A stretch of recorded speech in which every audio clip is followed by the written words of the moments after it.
Hello everyone, कैसे आप सब। आप सबका अपने चैनल में स्वागत है। आज मैं आपको एक कहानी सुनाने जा रहा हूँ। अगर आपको कहानी पसंद आती है तो वीडियो को लाइक कीजिएगा, शेयर कीजिएगा और चैनल को सब्सक्राइब कीजिएगा। तो चलिए शुरू करते हैं। कई सालों पहले नदी के किनारे एक देश नामक नगरी हुआ करती थी। इस नगरी में शासन करने वाला राजा बहुत ही मूर्ख था। वहीं राजा का मंत्री बहुत चतुर था। एक दिन शाम के समय राजा और मंत्री दोनों नदी के किनारे टहलते हुए शाम का आनंद ले रहे थे। तभी राजा ने मंत्री से एक सवाल पूछा, क्या तुम बता सकते हो कि यह नदी किस दिशा में और कहाँ तक बहकर जाती है। मंत्री ने राजा को तुरंत जवाब देते हुए कहा कि यह नदी पूर्व की दिशा में बहती है और यह पूर्व देश तक जाती है। इस पर राजा ने कहा कि वह नहीं चाहता कि हमारे देश का पानी पूर्व के देशवासी इस्तेमाल करें।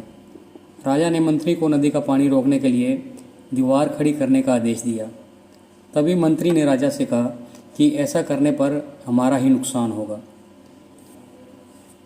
राजा ने कहा कि पानी हमारा है और पूर्व देश वाले मुफ्त में इसका इस्तेमाल कर रहे हैं और तुम बोल रहे हो कि हमारा नुकसान होगा।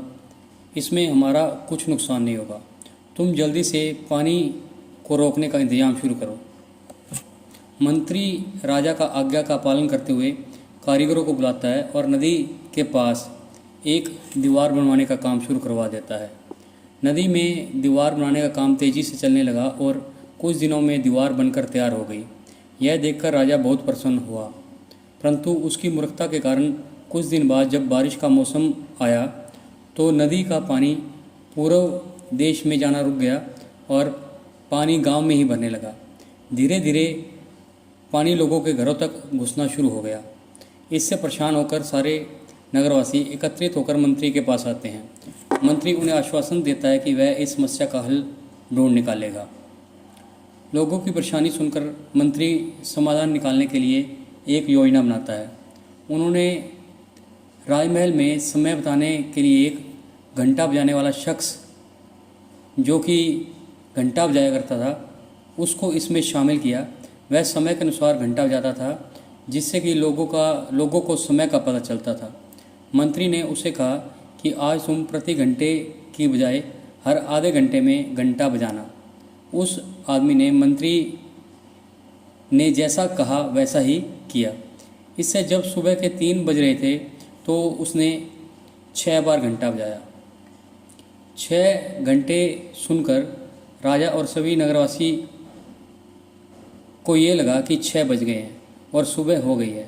राजा उठकर बाहर आता है तो वहाँ मंत्री पहले से ही मौजूद होता है। बाहर अंधेरा देखकर राजा मंत्री से पूछता है कि अभी तक सूर्योदय क्यों नहीं हुआ। राजा के सवाल का जवाब देते हुए मंत्री ने कहा, महाराज प्रातःकाल हो चुकी है पर हमने पूर्व दिशा वाले लोगों का पानी जाने से रोक दिया है, तो शायद इसलिए उन्होंने हमारे यहाँ सूर्य की रोशनी आने से रोक दी है। इसलिए सूर्य उदय तो हुआ है पर हमारे देश तक रोशनी नहीं पहुंची।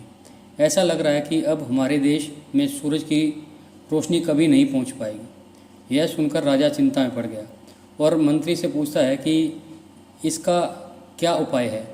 तभी मंत्री उत्तर देता है कि महाराज, अगर हम नदी का पानी छोड़ देते हैं तो हो सकता है कि वो सूरज छोड़ दें। इससे राज्य में फिर से रोशनी आ जाएगी। राजा मंत्री को तुरंत नदी की दीवार तोड़वाने का आदेश देता है। मंत्री कारीगरों को नदी पर ले जाकर उन्हें दीवार तोड़ने के लिए कहता है। कुछ ही घंटों में कारीगरों ने दीवार गिरा दी और तब तक सूरज के निकलने का समय भी हो गया। सूर्य उदय हो गया। सूर्य की लालिमा को देखकर राजा बहुत खुश हुआ और मंत्री को इनाम देने की घोषणा की। राजा ने मंत्री की तारीफ करते हुए कहा कि तुम्हारे कारण हमारे राज्य में फिर से सूर्य उदय हो गया है और तुमने हमारे राज्य को अंधकार से बचाया है। इसके बाद मंत्री कहता है कि महाराज, यह तो राज्य के लिए प्रति मेरा फर्ज था।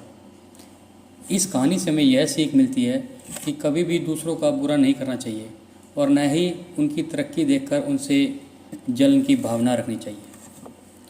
तो आपको ये कहानी कैसी लगी? अगर पसंद आई तो वीडियो को लाइक कीजिए, शेयर कीजिए और चैनल को सब्सक्राइब कीजिए और बेल वाला बटन ज़रूर दबा दें ताकि हम ऐसी कोई और वीडियो डालें तो उसकी नोटिफिकेशन आपको मिल जाए। Thank you.